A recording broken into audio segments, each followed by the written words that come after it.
Muy buenos días, estamos muy contentos porque estamos a punto de comenzar con el estudio dominical.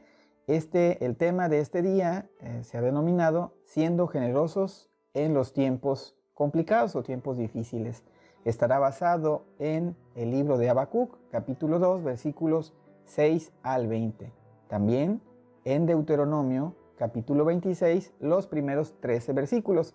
Y estamos viendo esta serie de estudios porque son muy acordes a lo que estamos viviendo en este momento como planeta, pero particularmente existe un mensaje muy bonito que Dios tiene preparado para ti y para mí.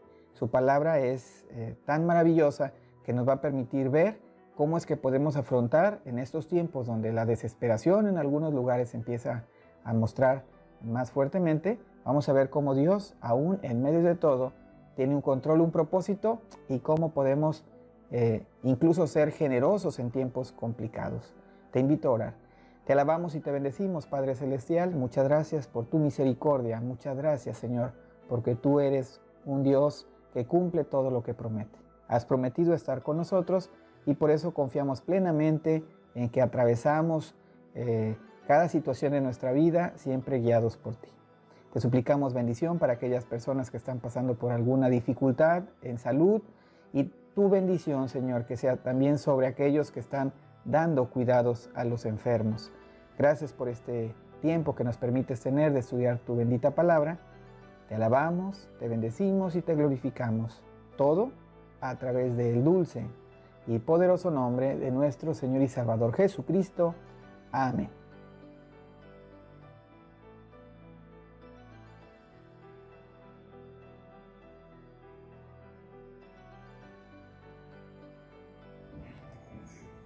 Habacuc 2, del 6 al 20. Y estos lo harán objeto de burla en sus sátiras y adivinanzas. Ay del que se hace rico con lo ajeno y acumula prendas empeñadas. ¿Hasta cuándo seguirá con esta práctica? ¿No se levantarán de repente tus acreedores? ¿No se despertarán para sacudirte y despojarte con violencia? Son tantas las naciones que has saqueado, que los pueblos que se salven te saquearán a ti, porque es mucha la sangre que has derramado y mucha tu violencia contra este país, contra esta ciudad y sus habitantes. Ay del que llena su casa de ganancias injustas en un intento por salvar su nido y escapar de las garras del infortunio. Son tus maquinaciones la vergüenza de tu casa. Exterminaste a muchas naciones, pero causaste tu propia desgracia. Por eso, hasta las piedras del muro claman y resuenan las vigas del enmaderado. Ay del que construye una ciudad con asesinatos y establece un poblado mediante el crimen. ¿No ha determinado el Señor Todopoderoso que los pueblos trabajen para el fuego y las naciones se fatiguen por nada? Porque así como las aguas cubren los mares, así también se llenará la tierra del conocimiento de la gloria del Señor. Ay de ti que emborrachas a tu prójimo, ay de ti que lo embriagas con vino para contemplar su cuerpo desnudo. Con esto te has cubierto de ignominia y no de gloria. Pues bebe también tú y muestra lo pagano que eres, que se vuelque sobre ti la copa de la diestra del Señor y sobre tu gloria la ignominia. Que te aplaste la violencia que cometiste contra el Líbano, que te abata la destrucción que hiciste de los animales, porque es mucha la sangre que has derramado y mucha la violencia contra este país, contra esta ciudad y sus habitantes. ¿De qué sirve una imagen si quien la esculpe es un artesano? ¿De qué sirve un ídolo fundido si tan solo enseña mentiras? El artesano que hace ídolos no puede hablar, solo está confiado en su propio artificio. Ay del que le dice al madero, despierta, y a la piedra muda, levántate. Aunque están recubiertos de oro y plata, nada pueden enseñarle, pues carecen de aliento de vida. En cambio, el Señor está en su santo templo. Guarde toda la tierra silencio en su presencia. Y vamos al punto número 1, y se ha denominado los problemas económicos de Habacuc. Habacuc, independientemente de que tenía una relación con Dios, él no era exento a lo que todos vivimos, ¿no? Dificultades incluso o escasez económica. Pero vamos a ver lo que dice la palabra de Dios al respecto. Es muy interesante cómo Habacuc, capítulo 2, versículo 6, dice: ay del que se hace rico con lo ajeno y acumula prendas, es decir, que se enriquece de manera quitándole a las demás personas. Dice: ay del que llena su casa de ganancias injustamente en su deseo de estar buscando precisamente la solvencia exagerada, incluso lo hacen de manera injusta. Esto en Habacuc 2, versículo 9. Lo que estamos viendo nosotros aquí es cómo en el libro de Habacuc, en el capítulo número 2, Dios mismo menciona 5 ayes. Ese ay de, es una manera muy gráfica de decir, pero lo que le espera a. Entonces vemos cómo Dios tiene aquí una advertencia para aquellos que buscan enriquecerse a costa de lo que sea, incluso lucrando o buscando el beneficio propio y disminuyendo sustancialmente al que tiene menos. Es decir, aquí lo que vemos claramente es que, como en el tiempo de Habacuc, había gente que se estaba haciendo muy rica y dejando muy pobres a aquellos que tenían otro tipo de economía. Entonces, lo que estamos viendo aquí es que esto a Dios no le agrada. Dios también menciona en Habacuc 6 cosas que eran básicas para el sustento y el alimento del pueblo: higos, vides, olivos, campos, ovejas, ganado. Todo esto era muy importante. Sin embargo, ¿qué es lo que dice Habacuc al respecto? ¿Qué es lo que sucede? Bueno, el problema por el que estaba atravesando es que había una falta de equidad ya en todas estas cosas. Sin embargo, lo que nosotros vemos que el profeta Habacuc termina haciendo es que en medio de los problemas, aún Habacuc ahí tiene una forma maravillosa que incluso le da paz, y al final veremos que hasta gozo. ¿Por qué? Pues porque él escucha lo que Dios tiene, escucha lo que él dice, sabe que Dios no le agrada que enriquecerse a costa de la desgracia de otros. Eso no está bien visto por parte de Dios. Y Habacuc lo tiene bien claro. En el siguiente punto lo vamos a explicar.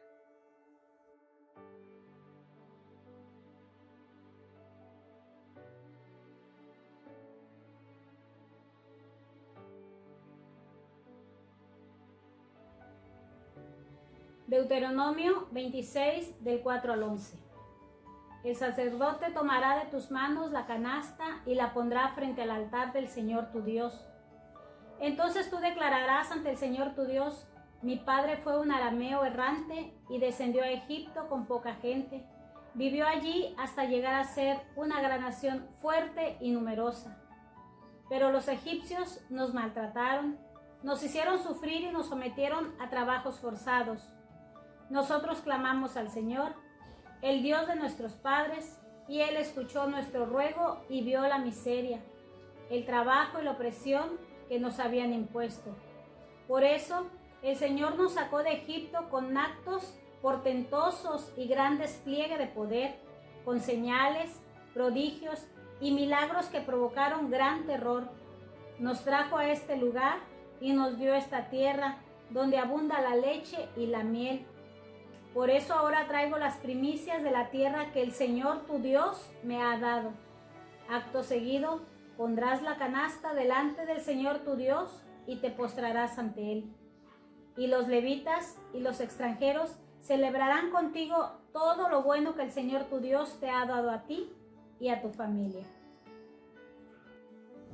Y entramos al punto número 2, la solución de los problemas económicos, o mejor dicho, cómo enfrentar los problemas económicos. Y estamos ahora basándonos en el libro de Deuteronomio capítulo 26, del 4 al 11. Mira qué interesante, Habacuc estaba viviendo independientemente de ser alguien que tenía confianza en Dios, atravesaba también por momentos complicados como tú y como yo. Creemos en Dios, amamos a Dios, sabemos que somos bendecidos por Dios y eso no nos hace exentos de atravesar por lo que todo mundo transita en estos momentos. Pero la gran diferencia es que la solución de todo esto es precisamente mantener la confianza plena en este Dios soberano. ¿A qué nos estamos refiriendo? Bueno, pues nos estamos refiriendo sencillamente de que en medio de la tribulación y en medio de la adversidad y en medio de todo lo que podríamos estar sufriendo, hablamos ahorita de las situaciones incluso económicas, aún en medio de todo esto se puede ser generoso. ¿Cómo se puede ser generoso? ¿Cómo se debe de ser generoso? Bueno, Dios tiene trazado cómo hacerlo. Hay mucha gente que tal vez este tipo de cosas se sienten un poco incómodos, ¿no? Pero hay que decirlo. Dios, en medio de la dificultad, Él también ve por aquellos que están más vulnerables. Y aquí lo menciona claramente, ¿no? Menciona precisamente algo que en el contexto de lo que estamos viendo, en el sentido del pueblo de Dios, Dios decía que le trajera el pueblo ofrenda, que pusieran una canasta, un canasto de los frutos que había recolectado, del fruto de la tierra, de cada situación que apartara para ofrendar. Hablaba acerca de un diezmo, hablaba acerca de ofrendar. Pero no es solamente el ofrendar y ya, sino para qué iba a ser esta ofrenda y cómo Dios también tenía estipulado de qué manera había de invertir o distribuir estas ofrendas. Obviamente Dios es el dueño de todas las cosas. ¿Qué le hace falta a Dios si Él es el dueño de todo? Dios tiene todo el poder, tiene toda la gloria y sin embargo Él voltea a ver a las personas que están más vulnerables. La viuda, el huérfano, el necesitado y por supuesto también la manutención a aquellas personas y aquel lugar donde se está reuniendo el pueblo para glorificar a Dios, es decir, en el tabernáculo, a los levitas, ellos también tenían decentemente la manera de subsistir y había que apoyar a la viuda, al huérfano, al necesitado. Esos eran básicamente la manera en la que uno podía transitar en esta tierra con la bendición de Dios. ¿Por qué? ¿Y por qué hablamos acerca de todo esto? Bueno, pues por una razón muy sencilla. Además de hacerlo, era la postura en gratitud por la cual incluso el propio Habacuc también ofrendaba, diezmaba y hacía todo esto. Porque él entendía, si nosotros no entendemos esto, ojo, si nosotros no entendemos esto, se nos va a hacer algo complicado, difícil y a lo mejor si lo llegáramos a hacer en la práctica, a lo mejor lo hacemos hasta molestos. Pero Habacuc no, Habacuc lo hacía generosamente porque él sabía que la bendición de Dios primero había venido a él y que Dios tenía una visión inmensamente maravillosa para el futuro y eso había que vivir en consecuencia precisamente en el propio presente. Así es que Habacuc hacía todo esto, cumplía y era una manera también de recordar cómo el pueblo, por ejemplo, había salido de la esclavitud de Egipto y ahora que estaban en otro lugar, estaban transitando, estaban llegando a otro lugar, mucho mejor de ser esclavos, pasar a libres, ahora en consecuencia y en gratitud ellos llevaban esta buena práctica de la ofrenda. Así es que no era una cuestión de acumular por acumular, era que de lo que Dios te va proveyendo, aparta para bendecir a otros. Esta es la parte, es la respuesta que Dios da, es la estrategia que tenemos. Si esto se hiciera de manera generalizada, seguramente no existiría tanta o tan diferente nivel entre los que tienen demasiado y los que tienen muy, muy poco. Él habla de bendecir al más débil. Tú Cuando nosotros creemos que no tenemos, cuando creemos que tenemos muy poco, sinceramente podríamos buscar o voltear a un lado y a otro y ver que hay todavía gente que tiene mucho menos que nosotros. Así es que Dios no te habla de una cantidad, te habla de una proporción. No te está diciendo que te endeudes para ayudar a otros, te está diciendo que de lo que Dios ha puesto en tus manos y en las mías, seamos congruentes y procurar distribuir para bendición, porque Dios nos ha dado, porque hemos recibido nosotros una bendición de Dios, pues habría que compartirla. Este es el punto número 2. Y como punto número 3, viviendo por fe en los problemas o las dificultades económicas. Vimos en el punto número 1 cuáles son estos problemas. Número 2, es decir, la escasez que tenían, ¿no? Número 2, cuál es la solución o cómo podemos transitar por estos problemas. Bueno, pues entendemos que la propia palabra de Dios nos explica que vivamos en congruencia y en gratitud a lo que Dios ya hizo por nosotros. Y finalmente el número 3 que vamos a ver, viviendo por fe en medio de las dificultades o problemas económicos. Esto es algo maravilloso. Dice la palabra del Señor en Habacuc, precisamente está hablando acerca de que el propio Habacuc lo hacía de manera generosa. Y la generosidad bíblica, o lo que estamos entendiendo acá, es precisamente que con regocijo en el Señor y estamos alegres en el libertador que tenemos. Esto es muy importante entender. La consecuencia es actuar en consecuencia, no es querer simplemente actuar por actuar. Hay una pregunta recurrente en la palabra de Dios cuando se menciona acerca del hermoso evangelio y uno inmediatamente, la respuesta que se ve con frecuencia aquí es: ¿qué debo hacer? ¿Qué debo hacer?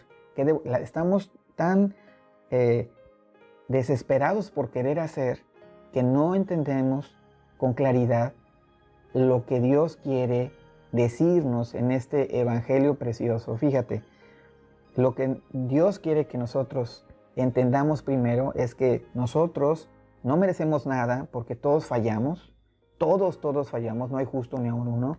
Todos necesitamos de la misericordia y de la gracia de Dios. Eso hay que entenderlo. Y una vez que nosotros entendemos esto y que hemos sido liberados y hemos pasado de muerte a vida, la verdad es que nuestra vida es una consecuencia de esta bendición de parte de Dios y entendemos que, pues, ¿qué trajimos nosotros a este mundo? Realmente nada. Lo que somos nosotros somos mayordomos o administradores de los que Dios va poniendo. Así es que hagámoslo con gozo, hagámoslo con alegría, así como dice Nahum. Y yo me regocijo en el Señor y me alegro en Dios, mi libertador. Y este Dios libertador, lo que nos está diciendo y cómo podemos vivir por fe en medio de todo esto, es que sabemos que la fe es la certeza de lo que se espera, la convicción de lo que no se puede ver todavía, y nosotros entendemos que en los tiempos difíciles de Habacuc, en los tiempos difíciles de buena parte de la Escritura, se tenía una visión, se tenía una fe en que iba a venir alguien a ayudar, un libertador, y este libertador es Jesucristo. Podemos vivir con fe en los problemas económicos o de cualquier índole si tenemos fe en este Dios libertador, en este enviado de Dios, que es el propio Señor Jesucristo, que vino a darnos vida, a darle la abundancia y a darnos gozo, y a decirnos también que el estar desesperados por tratar de acumular riqueza, pues eso no agrada. Sin embargo, hay que entender que lo que Dios va poniendo en tus manos es para también bendecir. No es el problema el dinero, lo quiero decir claramente. Aquí el dinero no es problema. El verdadero problema es el amor al dinero, a las riquezas. Cuando anteponemos algo por encima de Dios, lo que sea, entonces estamos creando un problema espiritual grave. Dios quiere ser y Él debe ser lo más importante en nuestra vida. Cuando entendemos que este Dios amoroso, misericordioso, quien envió a su Hijo Jesucristo a dar su vida para salvarnos, ocupa Dios el primer lugar, todo lo demás se acomoda. Mas buscad primeramente el reino de Dios y su justicia, y todo lo demás os vendrá por añadidura. Si lo entendemos así, vivimos en consecuencia, somos generosos, ofrendamos y le dedicamos a Dios lo que es de Dios, y apoyamos a la viuda y al huérfano en la medida que Dios también nos permite, entonces nosotros estaremos viviendo por fe plenamente gozosos en medio de la adversidad. Y concluyo con esto. En el Evangelio de nuestro Señor Jesucristo, según San Juan, capítulo 19, menciona acerca de lo siguiente. El pueblo estaba esperando un libertador, y algunos creían que iba a venir como comandando un ejército para arrasar y todo, en tiempos ya del Nuevo Testamento. Bueno, y quien viene es precisamente el libertador, el Mesías, pero no viene de manera como una persona millonaria, una persona rica, no en ese sentido, sino que viene en humildad y viene a dar provisión y viene a dar esperanza y viene a restaurar la relación con el Padre. Jesucristo, quien no tenía tantas cosas terrenalmente hablando, aunque eres el dueño de todo, fíjate que de lo poco que tenía, finalmente en la cruz del Calvario, Él fue desprendido de todo, se desprendió de todo, Él fue desprendido de todo. Y aún la túnica que Él tenía y Él lo llevó durante su ministerio, fue arrancada, fue casi desnudo a la cruz del Calvario. Y Él lo dejó todo para que a nosotros no nos faltara nada. Físicamente hay un ejemplo didáctico de cómo el Señor Jesucristo se desprendió de todo por amor y por dar cumplimiento a la instrucción del Padre Celestial. Es por eso que tenemos la firme convicción de que Cristo lo entregó todo para que a nosotros no nos faltara nada. Esto es lo que tenemos que hacer, vivir en fe, abrazando a este libertador, quien seguramente, como dice la Escritura también, que Dios con la prueba también nos da la salida. Que redoblemos el amar a Dios, que abracemos lo que Él ya tiene preparado para nosotros y que vivamos en consecuencia, reconociendo que lo más importante es que la salvación es por gracia, por medio de la fe. Y esto no es de parte de nosotros, pues es un don de parte de Dios, y es para nosotros si lo recibimos. Que el Señor te bendiga abundantemente, la bendición de Dios que sea sobre ti, sobre tu casa, sobre tu familia, que tus provisiones sean suficientes y que nosotros recibamos de Dios la prudencia de vivir en congruencia de este amor tan grande que Él ha tenido para nosotros. Dios te bendiga.